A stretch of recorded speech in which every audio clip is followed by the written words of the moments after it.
தெருவில் சுற்றிட்டு இருந்த ஒரு நாய் தவறுதலாக அங்கே இருந்த ஒரு அரண்மனைக்குள்ளே நுழைஞ்சிடுது. அங்கே நுழைஞ்சதும் அதுக்கு ரொம்ப அதிர்ச்சி ஆயிடுது.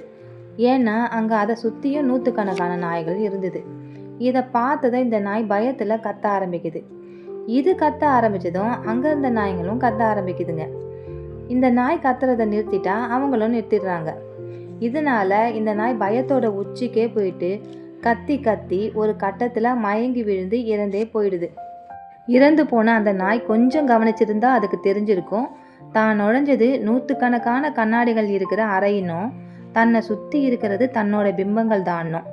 அதே மாதிரி தன்னை பார்த்து குறைச்சதும் நாய்கள் இல்லை, தன்னோட பிம்பங்களோட எதிரொலிதான்னு தெரிஞ்சு போயிருக்கும். இந்த கதையோட கருத்து என்னன்னா, இந்த உலகமும் ஒரு கண்ணாடி மாதிரி தான்.